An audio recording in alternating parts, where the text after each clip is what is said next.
तीन कौन कौन सी? नंबर 1 एडिशन, डिसोल्यूशन, डिसॉल्विंग या डिसोल्यूशन भी कहते हैं, न्यूट्रलाइजेशन। ठीक है जी, हर किसी का अपना अपना एक सेंस है। एडिशन की बहुत सारी मुख्तलिफ कैटेगरीज हैं, डिसोल्यूशन की बहुत सारी मुख्तलिफ कैटेगरीज हैं, कभी जस्ट आयनाइजेशन, कभी प्रॉपर रिएक्शन, कभी थोड़ा सा मतलब डिसॉल्व करने में। कुछ ऐसे हैं जो सिर्फ क्या कर जाते हैं, आयनाइज, कुछ ऐसे हैं जो आयनाइज के साथ साथ थोड़ा react, like oxide will convert into hydroxide. कुछ है पूरा पूरा चेंज, लाइक सल्फर डाइऑक्साइड को पानी में डाला, पूरे का पूरा सल्फ्यूरस या पता नहीं सल्फ्यूरिक एसिड ही बन गया। तो डिसॉल्विंग के भी कुछ लेवल्स हैं। फिर है न्यूट्रलाइजेशन, उसके भी लेवल्स हैं। एक है general neutralisation, acid plus alkali gives you salt plus water. एक है special neutralisation, acid plus metal carbonate gives you salt plus water plus carbon dioxide. या फिर एक और भी है, वो alkali plus ammonium salt gives you क्या, salt plus water plus ammonia gas. तो एक बात याद रखिएगा मेरे लिए, वो अमोनिया गैस भी मैटर करती है, मैंने उसके भी कुछ आपको पेज दिया हुआ है। खैर इससे पहले कि मैं उसकी तरफ जाऊं, हमें ना एक बड़ा फटे का सामना करना पड़ा कल। किधर? ऑक्साइड्स में। किसमें जनाब साहब? ऑक्साइड्स में। कि यार कुछ चलो 2 टाइप्स हो तब भी गुजारा चलता है। ये पहली दफा मैंने कहीं 4 कॉलम्स बना के पढ़ाए हैं, आई थिंक कोई पहली दफा आपके नोट्स में। वैसे मुझे बड़ा शौक है कॉलम्स बना के पढ़ाने का, नहीं 4 कॉलम्स पहले ही बनाए, हमेशा बनाए हैं। चलो किए होंगे कहीं ना कहीं, मैंने पहले भी 4 कॉलम्स बनाए होंगे, लेकिन काफी दिनों बाद अभी बनाए हैं। कि जब मैं ऑक्साइड्स में पहले कैटेगराइज कर रहा था मेटालिक नॉन मेटालिक, फिर मेटालिक में कैटेगराइज क्या कर रहा था कि मेटालिक वाले या बेसिक होंगे या, बोले बच्चों, एम्फोटेरिक होंगे, बेसिक होंगे या, और नॉन मेटालिक वाले में मैंने क्या किया कि या वो एसिडिक होंगे या न्यूट्रल होंगे। Can you please tell me, metallic वालों को जनरली क्या होना चाहिए? बेसिक होना चाहिए। क्या होना चाहिए? उनमें एक्सेप्शनली क्या है? उनमें एक्सेप्शनली क्या है जी? एम्फोटेरिक। कितने? क्या जुमला था? All zebras play, all for aluminium, zebras for zinc, people, lead, snooker, tin, SN को टिन बोलते हैं। इनके जो ऑक्साइड्स हैं इनको क्या तकलीफ है? They are not basic, they are what? What is meant by amphoteric? They would not dissolve in water but react with both acids and bases. ठीक है। फिर जहां तक ताल्लुक है नॉन मेटालिक ऑक्साइड्स का, नॉन मेटालिक ऑक्साइड्स को लेकर कशफ, आज आप मुझसे ब्रेक में कुछ सवाल पूछ रहे थे नॉन मेटालिक ऑक्साइड्स को लेकर, प्लीज जरा सवाल दोबारा पूछिए।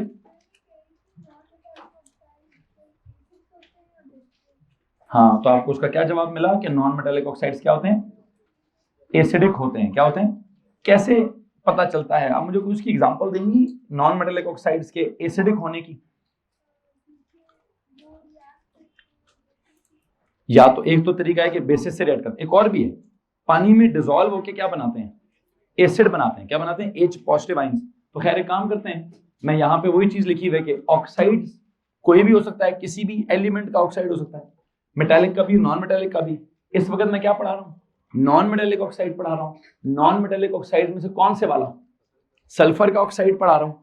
आपको पिछले 2-3 दिन पहले सल्फर के कितने ऑक्साइड्स पढ़े आपने? 2। एक SO2 भी होता है और एक SO3 भी होता है। आपने शायद SO2 को भी पानी में डिसॉल्व किया है, क्या बना है? सल्फ्यूरस एसिड बना है। SO3 को भी क्या किया होगा? पानी में डिसॉल्व किया होगा, क्या बना होगा? सल्फ्यूरिक एसिड बना होगा। ओके जनाब साहब, आज हम क्या करने लगे हैं? आज हम सल्फ्यूरिक एसिड को बनाने का जो इंडस्ट्रियल प्रिपरेशन मेथड है उसको डिस्कस करेंगे, और वो बात इवॉल्व इसी तरह होगी कि ऑक्साइड्स होंगे, कोई नॉन मेटालिक ऑक्साइड में से सल्फर के ऑक्साइड्स होंगे।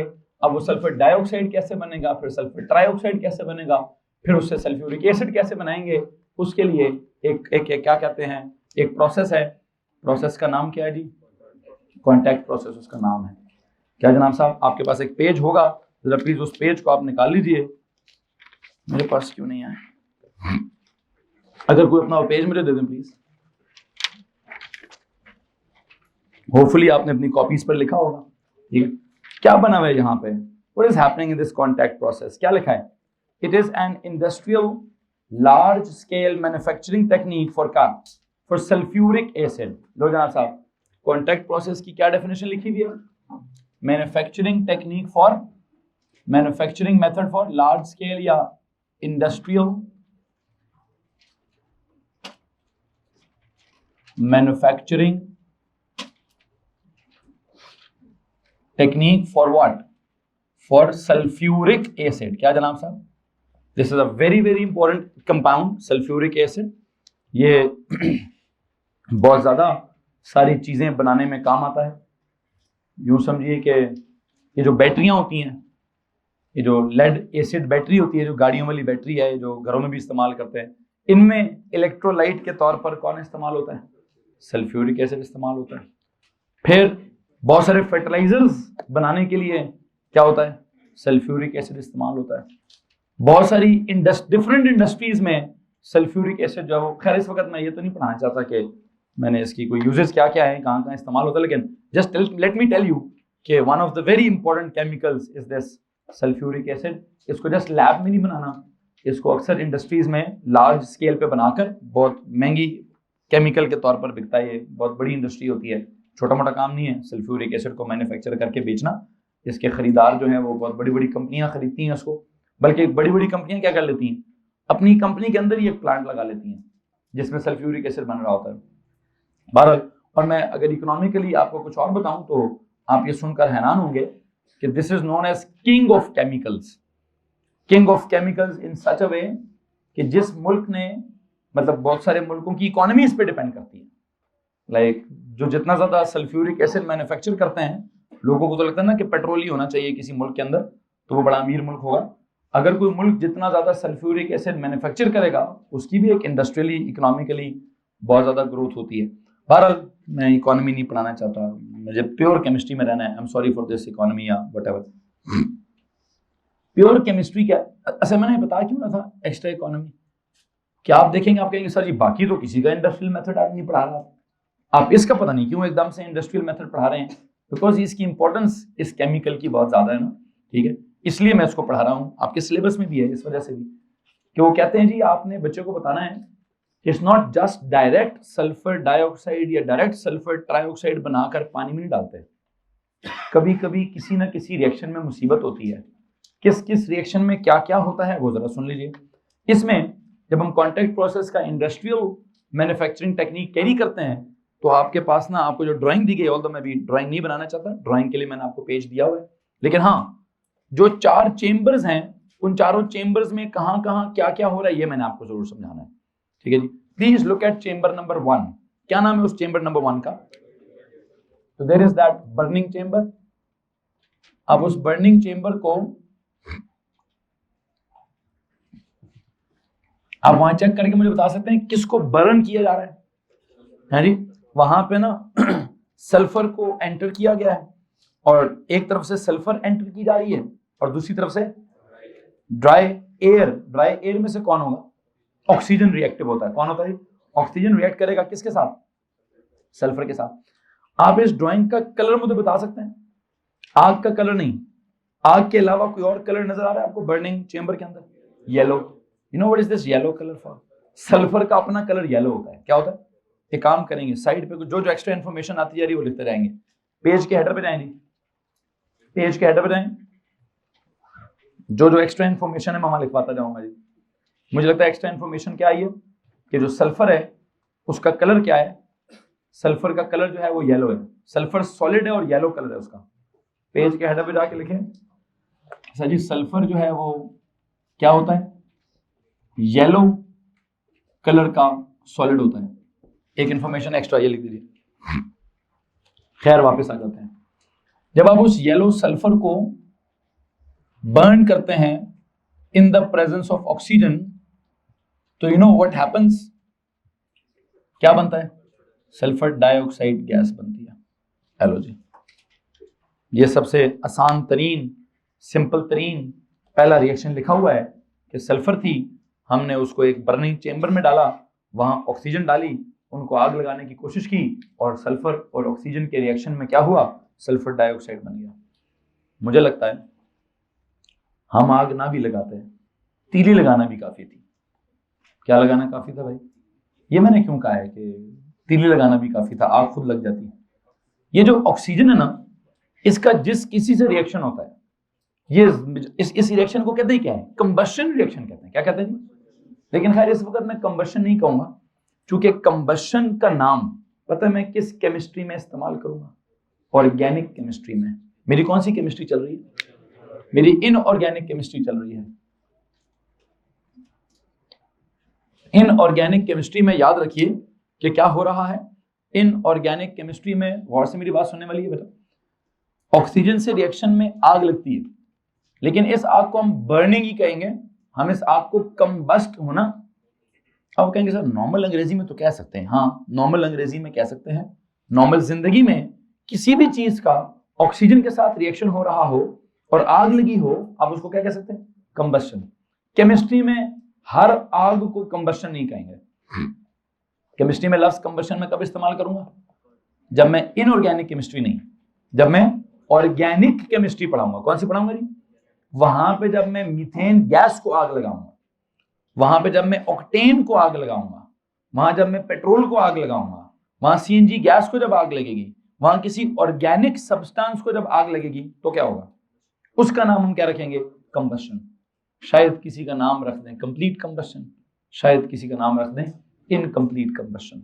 और शायद आप में से अगर किसी ने वो ऑर्गेनिक केमिस्ट्री के वीडियो रिकॉर्डेड लेक्चर्स में नॉर्मन वो इंट्रोडक्शन से एक अगला लेक्चर पढ़ लिया हो या सुन लिया हो, तो वहां शायद ये कंबस्शन रिएक्शन भी हो रही हो। आपने किसी जमाने में ऑर्गेनिक के नोट्स लेक्चर सुने थे, उनमें पहले 4-5 में तो जस्ट इंट्रोडक्शन था ना। द मोमेंट वो इंट्रोडक्शन खत्म होता है और रिएक्शन स्टार्ट होते हैं, तो पहला रिएक्शन ही मैं वहां क्या पढ़ा रहा हूँ? मुझे लगता है मैं वहां पहला रिएक्शन ही कंबस्शन पढ़ा रहा हूँ। ठीक है जी, खैर बहरहाल मैं अभी उसकी बात नहीं करना चाहता। मैं बस आपको इतना बताना चाहता हूँ कि जो रिएक्शन विद ऑक्सीजन होता है, बहुत दफा बहुत चांसेस हैं कि ऑक्सीजन के रिएक्शन में ऑफन क्या होता है? आग लग जाती है। किसको? अगर आप किसी मेटल का रिएक्शन कराएंगे, मिसाल के तौर पे सोडियम का, तो भी क्या होगा? तो भी आग लग जाएगी। इस सोडियम के रिएक्शन में बड़ी मजे की एक और बात, सल्फर को तो आग लगाने के लिए पहले क्या करना पड़ेगा? तीली लगानी पड़ेगी, तो उसके बाद उसको आग, उसका एक रिएक्शन स्टार्ट हो जाएगा। सोडियम में खास बात पता क्या होती है? आग भी नहीं लगानी होती। सोडियम का हवा के साथ, अगर सोडियम हवा के साथ टच भी हो जाए ना, मतलब ऑक्सीजन का एक मॉलिक्यूल भी सोडियम के साथ टच हो जाए, उधर ही आग लगना स्टार्ट हो जाती है। और आग भी धमाके वाली आग होती है, याद रखिएगा। इसलिए ये जो ग्रुप नंबर 1 वाले हैं ना, लिथियम, सोडियम, पोटेशियम, रुबिडियम, इनके बारे में आप एक बात सुनेंगे कि they are stored under the surface of oil. ये कभी भी ओपन नहीं रखे जाते, इनको कभी भी ओपन क्यों? बेटा जी हेलो पुत्र, मैं पढ़ा रहा हूँ ना यार, इधर ध्यान दो ना पुत्र, इधर ध्यान दो। मैं क्या कह रहा हूँ, गौर से मेरी बात सुनिए। मैं आपको ऑक्सीजन के रिएक्शन की एक ऑब्जर्वेशन सिखा रहा हूँ कि ऑक्सीजन की रिएक्शन में मेजॉरिटी टाइम्स क्या होता है? मेजॉरिटी टाइम्स आग लगती है। अब कोयले को आग लगाएंगे, वो कोयला है, और आग लगने का मतलब ही क्या होगा? जब भी किसी चीज को आग लग रही होगी, मुझे तो लगता है उसका रिएक्शन ही ऑक्सीजन से हो रहा होगा। क्या हो रहा होगा? ठीक है, आई वुड लाइक के पेज के हेडर पर एक और इंफॉर्मेशन लिखवाना चाहता हूं मैं।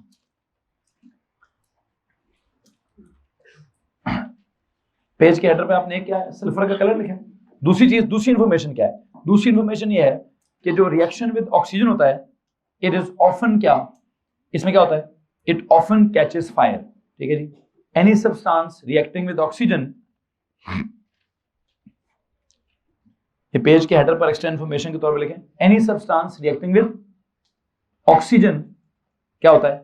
Often catches fire. Any substance reacting with oxygen often catches fire. आप इस जुमले के एंड पे ब्रेक में लिखें बर्निंग / कंबस्शन, कि उसको आप बर्निंग भी कहते हैं और उसको आप इनऑर्गेनिक केमिस्ट्री में बर्निंग कहते हैं और ऑर्गेनिक केमिस्ट्री में उसको हम कंबस्शन कहेंगे। कि रिएक्शन हो रहा होगा ऑक्सीजन के साथ, आग लगी होगी, और उस आग लगने को हम क्या कहेंगे? और एक चैप्टर हमारे पास एक्सो एंडो, किसी ने सुना है? उस रिएक्शन को एक्सोथर्मिक कहेंगे कि एंडोथर्मिक कहेंगे? एक्सोथर्मिक कहेंगे। क्या कहेंगे ना साहब? ऐसा रिएक्शन जिसमें आग लगी हो, जिसमें आग प्रोड्यूस हो रही हो, उसको हम क्या कहेंगे? एक्सोथर्मिक। खैर इस वक्त बहुत सारी नई बातें निकल रही हैं, लेकिन मैं हर बात में जाना नहीं चाहता। खैर अब एक एक्स्ट्रा इंफॉर्मेशन और आ गई है, तीसरा नोट भी लिखें ऊपर। Those reactions in which heat is produced, those reactions in which heat energy is produced, header पे एक्स्ट्रा इंफॉर्मेशन जो भी है साइड पे जहां भी जगह मिलती है आपको, बहुत बड़ा पेज है आपके पास, लेफ्ट राइट बहुत सारी जगह है जहां पे आप एक्स्ट्रा इंफॉर्मेशन लिख सकते हैं। क्या लिखा?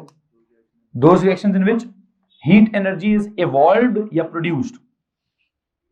Those reactions in which heat energy is evolved या प्रोड्यूस्ड। ब्रैकेट में आप लिख सकते हैं in the form of fire, in the form of fire, ये ब्रैकेट में लिख दीजिए आप। evolved, those reactions in which heat energy is evolved या EVOLVED evolved या produced in the form of क्या? In the form of fire are known as exothermic reactions. EXO exothermic THERMIC thermic exothermic reactions are known as exothermic reactions. अच्छा, यहां तक किसी को मसला है भाई? ओके तो आ गया जी। अब वापस आते हैं आपके बर्निंग चेंबर की तरफ। बर्निंग चेंबर में क्या हो रहा था? मुझे लगता है कि सल्फर का और ऑक्सीजन का एक रिएक्शन हुआ, और उस रिएक्शन में क्या हुआ? सल्फर येलो कलर का सॉलिड था, ऑक्सीजन से उसने रिएक्शन किया, ऑक्सीजन से रिएक्शन करके उसने सल्फर डाइऑक्साइड गैस प्रोड्यूस की है। एंड इस रिएक्शन के बारे में मुझे लगता है आग लगी हुई है, तो मैं इसको क्या कहूंगा? बर्निंग हो रही है तो क्या कहूंगा? कंबशन कहूंगा या एक्सोथर्मिक रिएक्शन कहूंगा। क्या कहूंगा जी? खैर बहरहाल अगर आप इस एरो के ऊपर लिखना चाहते हैं तो भी आपकी मर्जी है। क्या हो रही है? बर्निंग हो रही है, तो कंबशन ना कहें, क्या कह दें? एक्सोथर्मिक रिएक्शन कह दें। खैर मेरा भी टॉपिक इससे रिलेटेड है नहीं। ओके, जब ये सल्फर डाइऑक्साइड गैस पैदा होती है तो आपने देखा है कि बर्निंग चेंबर के आगे एक आउटलेट लगा हुआ है, उसमें से क्या क्या निकल रहा है? जो सल्फर डाइऑक्साइड पैदा होती है वो आगे चली जाती है, और जो ऑक्सीजन है जो आप एक्स्ट्रा भेज रहे हैं वो भी आगे निकल जाएगी। क्यों? दोनों गैसेस हैं। दोनों क्या है? येलो सॉलिड तो उधर ही होगा पहले चेंबर में ही, उसमें से जो जो आग लगकर धुआं बनेगा, क्या बनेगा? जो जो आग लगकर, मतलब ये सॉलिड था उधर ही रहेगा, ऑक्सीजन गैस का रिएक्शन हुआ, सल्फर डाइऑक्साइड धुआं मतलब गैस बन गई। तो अब ये गैस क्या करेगी? कहां से निकलेगी? जहां से उसको आउटलेट मिलेगा। पहले चेंबर का आउटलेट नजर आ रहा है आपको? आप तो आई होप एक काम करिए, स्टेट्स भी लाजमी लिखे। स्टेट्स ही लिखी हुई, सल्फर के साथ क्या स्टेट लिखे बेटा? स्टेट्स लिखे। सल्फर के साथ सॉलिड, O2 के साथ गैसियस, नीचे नीचे नीचे वो रिएक्शन लिखा हुआ है। बर्निंग चेंबर में रिएक्शन लिखा है भाई, ये लिखा है, हाँ रिएक्शन ही नजर आ रहा। सल्फर के साथ क्या लिखना है? सॉलिड लिखो, ऑक्सीजन के साथ गैसियस, फिर सल्फर डाइऑक्साइड के साथ गैसियस। समझ आ रहा है? एरो के ऊपर क्या लिखा है? इधर देखो एरो पे क्या लिखा है, तो ये भी लिखना मेरे भाई। इतना करीब बैठे उसको फिर भी नहीं पता क्या क्या लिखना। अच्छा आगे चले। फिर मैं कह रहा हूं जो बर्निंग चेंबर से आगे आपको एक पाइप नजर आ रहा है, उस पाइप में से क्या निकल रहा है? तो देखिए SO2 gas plus O2 gas निकली है। क्या निकले?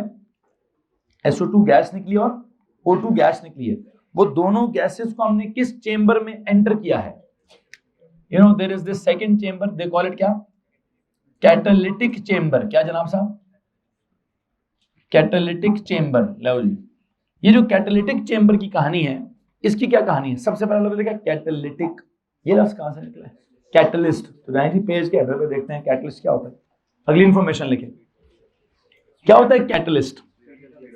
इट्स अ सब्सटेंस जो दो काम करता है, मतलब खुद अगर इन्वॉल्व हो भी जाए ना तो अल्टीमेटली रिप्रोड्यूस होता है, मतलब कंप्लीटली यूज्ड अप नहीं होता, कंज्यूम्ड भी नहीं होता। इन्वॉल्व होता जरूर है, रिएक्शन में इन्वॉल्व होता है, कंज्यूम्ड नहीं होता। करता क्या है? Speed up. लिखिए जी सब्सटेंस, कैटलिस्ट का लिखें, अ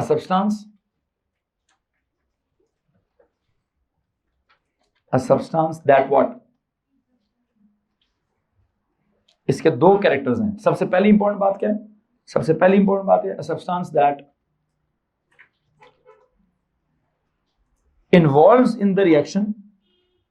इन्वॉल्व तो होता है, involves in the reaction but not consumed in the reaction. पहला जुमला मैं इसका क्या लिखाऊंगा? Substance that involves in the reaction but not consumed in the reaction, पहली बात। दूसरी बात क्या कह रहा हूं मैं कैटलिस्ट के साथ? कैटलिस्ट हम किसको कहते हैं? इट्स अ सब्सटेंस, किसी भी कोई भी जो क्या करेगा? दैट क्या लिखा है जी? इन्वॉल्व्स इन अ रिएक्शन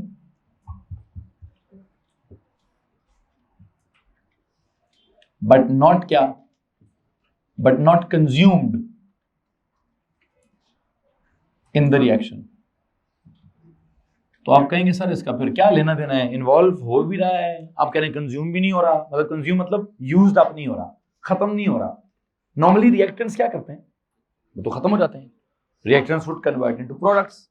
लेकिन ये क्या करेगा, ये इन्वॉल्व होगा, कंज्यूम नहीं होगा, किसी प्रोडक्ट में कन्वर्ट भी नहीं होगा, तो फिर क्या करेगा? यस एग्जैक्टली, इसका काम क्या है? इसका काम ये है, a substance that involves in a reaction but not consumed in the reaction, a substance that increases the speed of reaction. दूसरी डेफिनेशन क्या है?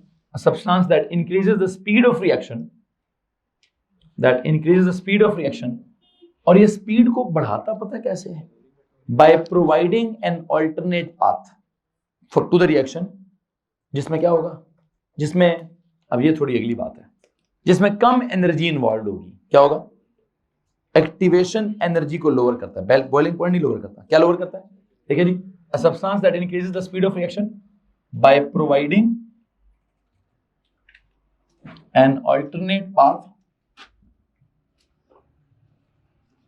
दैट हैज लोअर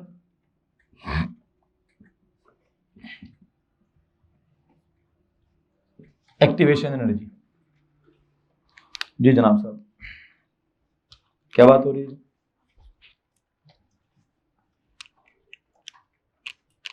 मैंने कैटलिस्ट के साथ क्या लिखवाया जी?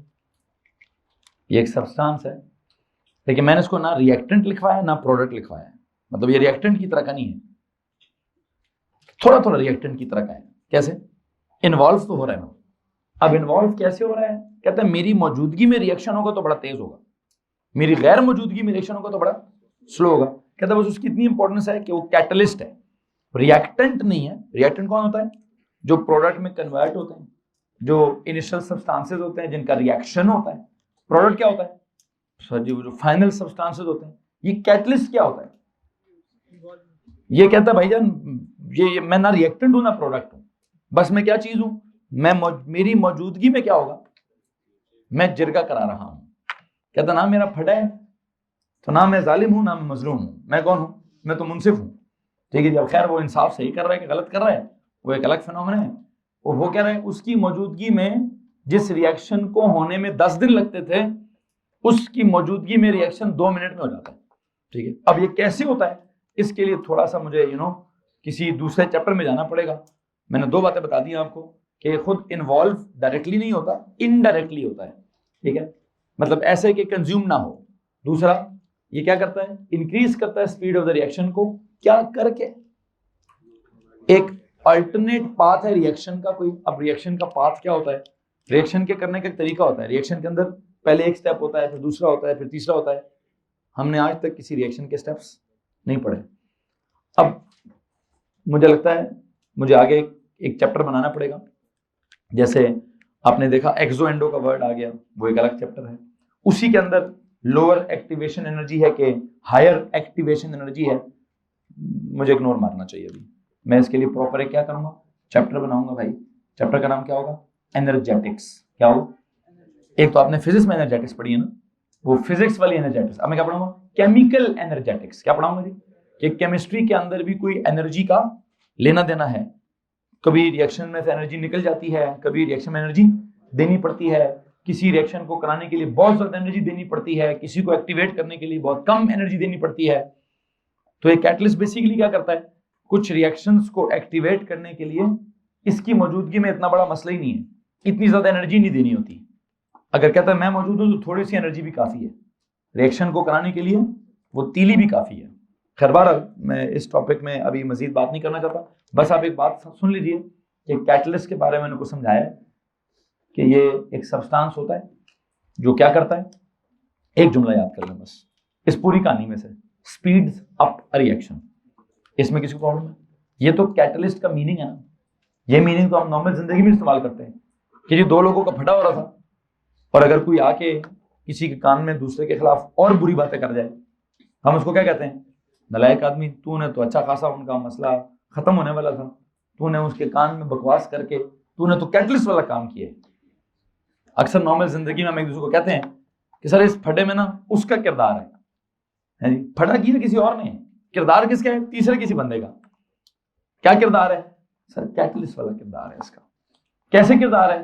सर उसके कान में जाके ना गिबत करता, ना वो किसी की उसकी बुराइयां करता। खैर बल्कि गिबत जो है वो इसीलिए अल्लाह ताला ने मना भी फरमाया है कि ऐ इंसानों, लोगों के मसलों में कैटलिस्ट ना बना करो। हाँ, अच्छा वाला कैटलिस्ट बन जाया करो, मसला रिजॉल्व करने वाला कैटलिस्ट, फटे को खत्म करने वाला कैटलिस्ट बन जाओ। ये फटा बढ़ाने वाला कैटलिस्ट नहीं बनना होता। खैर फलसफा तो आगे है, लेकिन केमिस्ट्री का फलसफा क्या है? केमिस्ट्री का फलसफा ये है कि समटाइम्स कुछ रिएक्शंस क्या होते हैं, या तो होते ही नहीं है, या बहुत स्लो होते हैं, या रिवर्सिबल होते हैं। क्या होते हैं? तो उनको तेज करने के लिए, उनको स्पीड अप करने के लिए किस चीज की जरूरत होती है? केमिस्ट्री में समटाइम्स कुछ ऐसे सब्सटेंसेस साइंसदानों ने डिस्कवर किए हैं कि जो कहते हैं फलाने रिएक्शन में फलानी चीज डाल दो ना तो काम बड़ा तेज हो जाएगा, वो फलाने रिएक्शन में फलानी चीज डाल दो तो काम बड़ा तेज हो जाएगा। आपने बस 2-3 जो अहम रिएक्शंस हैं, like very very important reactions जी, जो कि इंडस्ट्रियली बड़े इंपॉर्टेंट हैं। मिसाल के तौर पे आपने बड़े होकर कोई फैक्ट्री लगानी है और आप कहते हैं सर जी मैं सल्फ्यूरिक एसिड वाली फैक्ट्री लगाना चाहता हूँ, तो बजाय इसके कि 10 साल खुद ख्वार होकर रिसर्च करें और पता चले एंड पे कि जी उसको रिएक्शन को तेज करने के लिए कौन सा केमिकल चाहिए, तो 10 साल की रिसर्च करने की जरूरत नहीं है। ओ लेवल का सिलेबस में पढ़ लीजिएगा, वहां लिखा हुआ है कि वेनेडियम का पेंटा ऑक्साइड एक केमिकल है जिसकी मौजूदगी में रिएक्शन बहुत तेज हो जाता है। मेरी बात समझ आ रही कि नहीं आ रही है? तो बेसिकली आपने कुछ कैटलिस्ट के रटे मारने हैं। क्या करना है? मैं अभी तो इस पूरे चैप्टर को नहीं पढ़ा रहा, मैं इस चैप्टर के लिए मेरे पास 2 चैप्टर्स हैं इसके अंदर।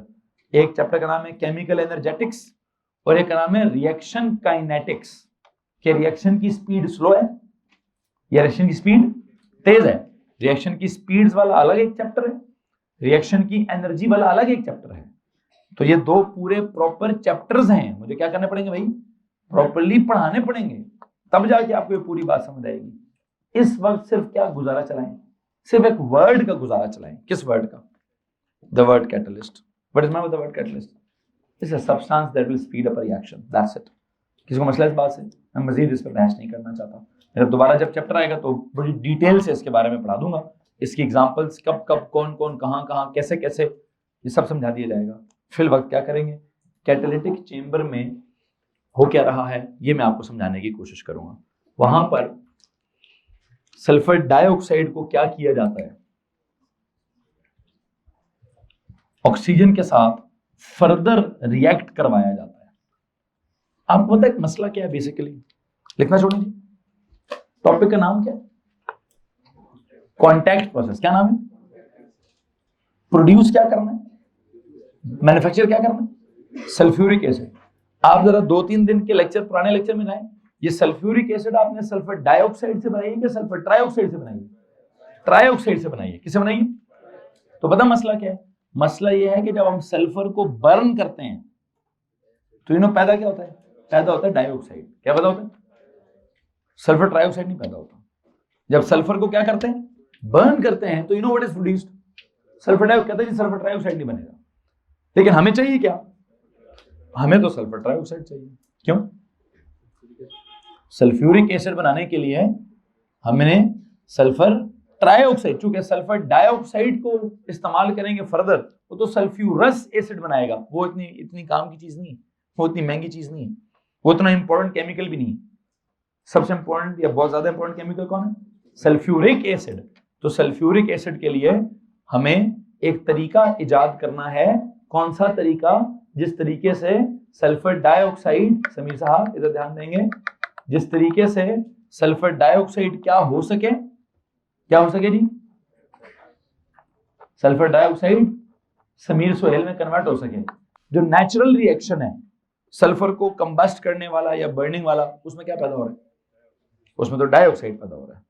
तो अब हमें कोई आर्टिफिशियली ऐसा कोई तरीका ढूंढना है कि सल्फर डाइऑक्साइड किस में कन्वर्ट हो जाए। प्लीज बताइए, किस में? सल्फर ट्राइऑक्साइड में कन्वर्ट हो जाए। उसके लिए साइंसदान कहते हैं कि जनाब साहब आप सल्फर डाइऑक्साइड को और ऑक्सीजन को कैटालिटिक चेंबर में एंटर कर दें। किस में एंटर कर दें? कैटालिटिक चेंबर में 3 चीजें बड़ी खास है। कितनी चीजें? 3 चीजें। कहते जी वहां एक पर्टिकुलर कैटलिस्ट होना चाहिए, मतलब इस रिएक्शन को करवाने के लिए कोई ना कोई बंदा मौजूद होना चाहिए वहां। उस बंदे का नाम क्या है? Vanadium pentoxide. V के ऊपर 5 और ऑक्साइड के ऊपर 2, तो V2O5। ये केमिकल है जी, बस इसका नाम याद कर लें। क्या नाम है इसका? Vanadium pentoxide. देखो इट क्या, वेनेडियम 5 ऑक्साइड या वेनेडियम पेंटाऑक्साइड? Vanadium pentoxide. ये जो पेंटा है 5, ये क्यों है? उसकी वैलेंसी 5 है, तो 5 इधर आ जाएगी, उसका O का 2, V2O5। क्या जनाब साहब नाम है इसका? फॉर्मूला क्या? V2, एक रटा मार लेंगे, वेनेडियम पेंटाऑक्साइड। क्या नाम है जी? वेनेडियम पेंटाऑक्साइड कौन है? कांटेक्ट प्रोसेस का प्योर रटा है और कुछ भी नहीं। और मेरे सीधा सीधा सवाल आएगा, name the catalyst used in क्या? Used in contact process. कोई केमिस्ट्री नहीं है, सीधी सीधी बात है जी। कौन इस्तेमाल हो रहा है? सर जी वेनेडियम पेंटाऑक्साइड। इसका मसला है। दूसरी चीज क्या है? टेम्परेचर कितना इन्वॉल्व है वहां पर? 450 डिग्री सेल्सियस का टेम्परेचर है वहां पर। और एक तीसरी चीज भी है, प्रेशर कितना है वहां पर? 1 से थोड़ा ज्यादा। कितना जी? 1 क्या होता है? एटमॉस्फेरिक प्रेशर नॉर्मल 1, उससे थोड़ा सा ज्यादा कितना? ऑलमोस्ट 2। कितना जी? 2 atm। I hope you know what is 1 atm। Normal atmospheric pressure. What is 2 atm? Double that pressure. कितना जी? Double that pressure. कहते हैं इन कंडीशंस पे क्या होगा? इन कंडीशंस पर सल्फर डाइऑक्साइड के बहुत ज्यादा चांसेस हैं क्या करने के? सल्फर ट्राइऑक्साइड में कन्वर्ट होने के। अदरवाइज सल्फर ऑक्सीजन से रिएक्ट करके सल्फर डाइऑक्साइड ही बनती है। सल्फर डाइऑक्साइड को सल्फर ट्राइऑक्साइड में कन्वर्ट करने के लिए हमें एक रिएक्शन करना पड़ता है, जिस रिएक्शन में क्या होता है? एक पर्टिकुलर कैटलिस्ट होता है, वो एक हाई टेम्परेचर इस्तेमाल करते हैं और एक प्रेशर इस्तेमाल किया जाता है। इन 3 कंडीशंस को रटा मारना है भाई। क्या करना है? इन 3 कंडीशंस का रटा मारना है। क्या क्या कंडीशन है? कैटलिस्ट का नाम बताएं। Vanadium pentoxide. दोबारा बताएं। टेम्परेचर की वैल्यू बताएं। प्रेशर की वैल्यू बताएं। 100% कंफर्म सवाल है पेपर में, या एमसीक्यू में या थ्योरी में। कहीं ना कहीं तो इसकी कंडीशन पूछेगा ही पूछेगा, या थ्योरी में पूछ लेगा, या जिस मर्जी पेपर को उठा लें, कहीं ना कहीं उसने या एमसीक्यू में या थ्योरी में या एटीपी में कहीं ना कहीं जरूर उसके बारे में पूछता है कि यार कैटलिस्ट कौन था? Vanadium pentoxide. टेम्परेचर कितना था? 450 डिग्री सी। प्रेशर कितना था? 2 atm। और इस सवाल की वजह से दुनिया क्या कहती है? केमिस्ट्री में रटे मारने पड़ते हैं। ये सवाल ना होना तो कोई भी ना कहे कि केमिस्ट्री में रटे मार। आज तक मैंने कभी आपको क्या रटा मारना है जी? चलो वो मैं A11 में सिखा दूंगा। उनकी फिर सेंस, वो कहते हैं सर रेडिकल्स के रटे मरवाए थे आपने।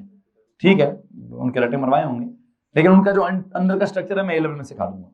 ठीक है, इसका स्ट्रक्चर या मतलब इस कंडीशन की वजूहात, ये जब तक मैं और आप केमिकल फैक्ट्री नहीं लगाएंगे ना, जब तक क्या नहीं करेंगे, इसकी वजूहात समझने के लिए हमें फैक्ट्री लगानी पड़ेगी। और फिर हम करेंगे, एक बंदा फैक्ट्री लगा के कह दिया मैंने 600 डिग्री पे रिएक्शन कराया था, वो अपनी तरफ से बड़ा एफिशिएंट बनेगा कि मैंने टेम्परेचर और ज्यादा कर दिए। ठीक है जी, उसका एंड पे प्रॉफिट और कम होगा। ठीक है जी, मैं करूंगा 450 डिग्री पर रिएक्शन। ठीक है जी, क्या होगा? मेरी अमाउंट ऑफ सल्फर ट्राइऑक्साइड उसकी अमाउंट से, वो कहेगा यार पता नहीं क्या चक्कर है, वो कहे जी मैंने प्रेशर 200 कर दिए। ठीक है जी, वो कहे मैंने वेनेडियम पेंटाऑक्साइड भी लगा दिया, मैंने आयरन का ऑक्साइड भी लगा दिया, मैंने दुनिया के सारे ऑक्साइड बीच में रख दिए। ठीक है, साल बाद बेचारा होता रहेगा कि सारे पैसे डूब गए सर,